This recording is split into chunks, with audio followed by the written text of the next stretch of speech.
Olá, queridos alunos, sejam bem-vindos a mais uma aula de História. Eu sou a professora Bárbara Lisboa, estou vestindo uma blusa na cor salmão estampado, estou loira com cabelo curto e o tema da nossa aula de hoje é Infância no Brasil Republicano. Mas afinal, de que infância nós estamos falando?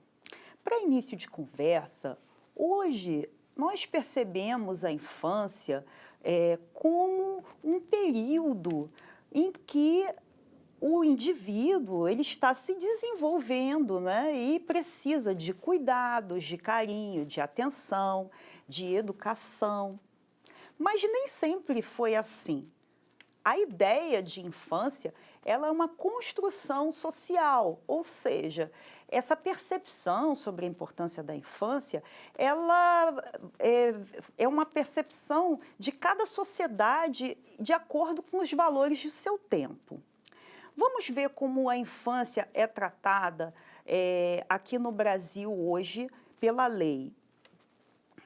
Pelo Estatuto da Criança e do Adolescente, é considerada criança a pessoa com idade inferior a 12 anos e adolescente aquele entre 12 e 18 anos.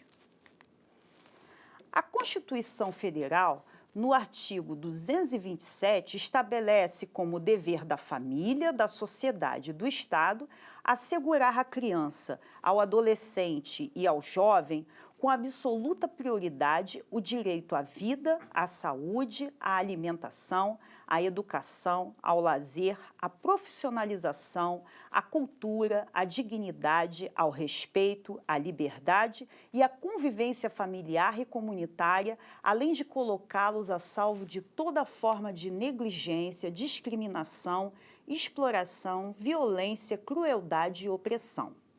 E hoje, será que os direitos das crianças e dos adolescentes, eles, apesar de serem assegurados por leis, eles são garantidos na prática? Será que existem violações aos direitos das crianças e dos adolescentes? Essa charge do Dia da Criança, de Leonardo, foi publicada no Jornal Extra no dia 12 de outubro de 2000. Aqui nós vemos dois meninos morando nas ruas e um dizendo para o outro, né, vendo a imagem do Dia da Criança, e um vira para o outro e fala: "Se liga, compadre, a gente não é criança, a gente é de menor".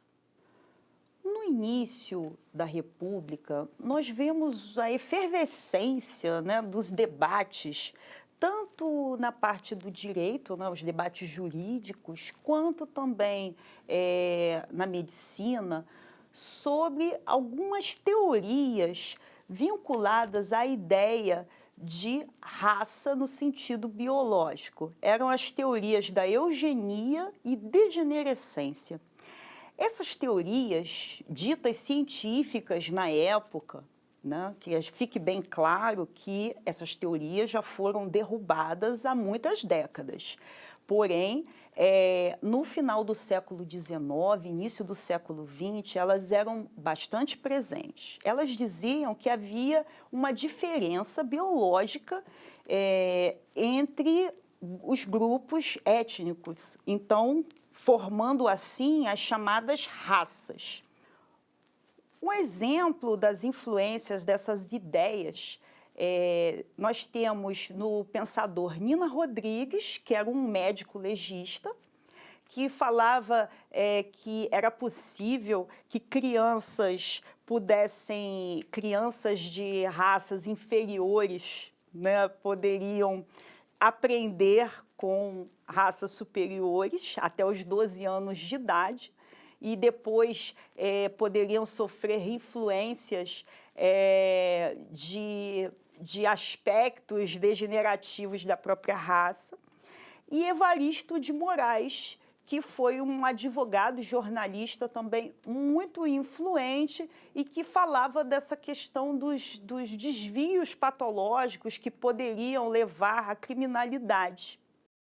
Interessante percebermos como a permanência de hábitos, costumes e naturalização das desigualdades raciais, estabelecidas desde a colonização e do estabelecimento da escravidão, permaneceram na sociedade republicana. E a vinda dessas ideologias racistas, vistas como científicas durante o século XIX, serviram para enfatizar mais ainda a discriminação e as desigualdades raciais. Tanto que pensadores, políticos e cientistas da época que lutavam pelas causas dos desfavorecidos utilizavam um discurso que enfatizava e corroborava com o racismo. Em 1899, a escravidão havia sido abolida por lei, mas costumes com referências racistas e de exploração permaneceram entranhados na sociedade. Na época dessa foto, ainda era comum brincadeiras do tempo da escravidão, como a criança de elite montando em jovens descendentes de escravizados. Era muito comum, nesse período do início do século XX, principalmente, a inserção também de crianças no trabalho, principalmente com esse processo de industrialização. Então, crianças, além de ganharem salários menores que os adultos, ainda eram obrigados a trabalhar por uma jornada de trabalho exaustiva, chegando a 12 horas por dia. Aqui nessa imagem podemos ver crianças trabalhando em fábrica de sapatos no início do século XX. Em 1927, a atividade das crianças menores de 12 anos ficou proibida com a elaboração do primeiro Código de Menores, o Código Melo Matos. Com toda essa influência das teorias de eugenia e degenerescência, ou seja, essas teorias raciais do final do século XIX e início do século XX, havia uma grande preocupação com o aumento da criminalidade dentro desse contexto urbano e de pós-abolição, inserção do trabalho livre. Então, é importante a gente salientar que o Código Penal, que foi elaborado em 1890, ele estabelecia que a maioridade penal estava em 9 anos de idade, ou seja, qualquer criança ou adolescente que cometesse um ato infracional, ou algo relacionado a um crime, ele poderia ser condenado como um adulto, julgado como um adulto. E também ele ficava preso muitas vezes nos mesmos locais que os adultos.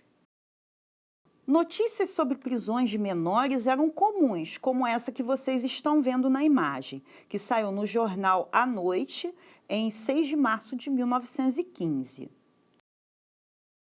Aqui nós vemos uma estatística de crianças e adolescentes na prisão entre 1907 e 1912, ou seja, 1,5% tinham até 15 anos de idade e 14,9% entre 16 e 20 anos de idade. Um caso que chocou e que fez as autoridades repensarem a situação das crianças e adolescentes que se envolviam com a criminalidade foi o caso Bernardino, que ocorreu no dia 20 de fevereiro de 1926. O engraxate Bernardino tinha 12 anos, foi preso ao jogar tinta em uma pessoa que saiu sem pagar pelo serviço. Foi colocado em uma prisão junto a 20 adultos. O menino negro foi violentado de várias formas e jogado na rua. Levado para um hospital, narrou o ocorrido para os jornalistas. Repórteres do Jornal do Brasil encontraram o menino na Santa Casa do Rio de Janeiro em estado lastimável. O caso teve muita repercussão na época, serviu para a discussão de aumento da maioridade penal para 18 anos, protagonizado com o Código de Menores de 1927. Através da repercussão do caso Bernardino e também de alguns congressos que ocorreram sobre a infância nesse mesmo período dos anos 20, em 1927 foi elaborado o primeiro Código de Menores, que estabelecia, por exemplo, a não permanência de crianças no mesmo ambiente que adultos, né, que fossem presos, né, caso fossem presos, né. Estabeleceu também uma diferenciação, né, no tratamento do processo, até que o Código Penal de 1940 efetivamente estabeleceu a maioridade penal para 18 anos. Durante esse período republicano, até os dias de hoje, nós podemos perceber uma mudança, né, em relação ao tratamento da infância e juventude no Brasil. Cabe nós fazermos uma distinção de que o termo menor ele foi sempre classificado de uma forma, como uma categoria jurídica, mas sempre se referindo principalmente de uma forma pejorativa à infância abandonada e à infância que se envolvia com a criminalidade. Por isso mesmo, com a criação do Estatuto da Criança e do Adolescente, que é a lei de 1990, os juizados mudaram o nome de juizados de menores e passaram a ser juizados da infância e da juventude. Aqui nós vemos uma turma do Colégio Pedro II. Aqui podemos perceber como era a imagem das crianças no início do século XX. Aqui nós temos uma imagem de como as crianças se vestiam, as crianças que moravam nos casebres do antigo e extinto Morro Santo Antônio. A criação do Estatuto da Criança e do Adolescente foi um marco legal importante para proteger crianças e jovens de violações de seus direitos. No entanto, ainda precisamos muito avançar para combater as violações.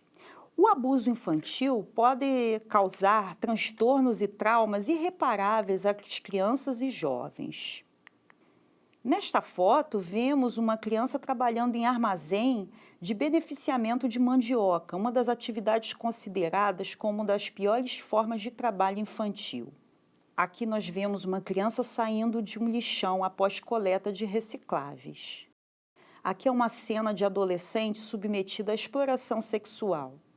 Essa é a cena de uma antiga cela do antigo Instituto Padre Severino, mostrando superlotação, onde 2 jovens têm que dividir a cama. E aqui são crianças submetidas à situação de moradores de ruas. Família de moradores de ruas no Recife, local com muitas desigualdades sociais. Eu vou mostrar para vocês um pequeno resumo da história dos direitos da criança e do adolescente no Brasil e também dessa categorização da idade penal.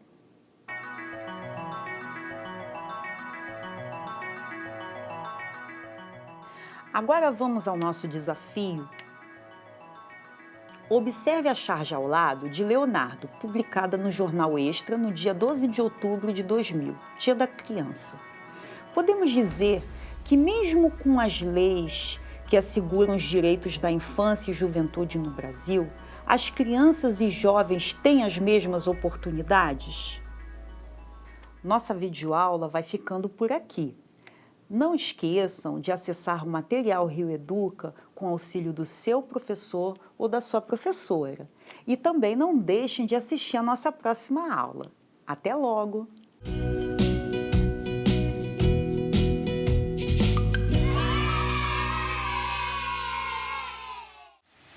Olá pessoal, eu sou a Bárbara Lisboa, professora de História no Rio Educa na TV. E hoje eu gostaria de compartilhar com vocês um passeio a um local muito especial, a Cascatinha Tuné, que fica no Parque Nacional da Tijuca, no Alto da Boa Vista. Esse lugar remete a muitas coisas da minha infância, lindas memórias que tive brincando com meus primos e alguns amiguinhos também. Era muito comum eu vir aos finais de semana com meus pais, com meus avós, com meus tios e primos, e nós passávamos o dia fazendo piquenique, brincando e correndo nesse lugar maravilhoso. E uma lembrança especial foi um dos aniversários que eu tive, que foi comemorado aqui. E vocês? Qual a memória ou memórias, lembranças legais vocês têm da infância? Aqui nós temos um mapa com as estradas que passam pela Floresta da Tijuca. Que tal fazermos uma pesquisa histórica para conhecermos os pontos turísticos desse lugar? Até logo!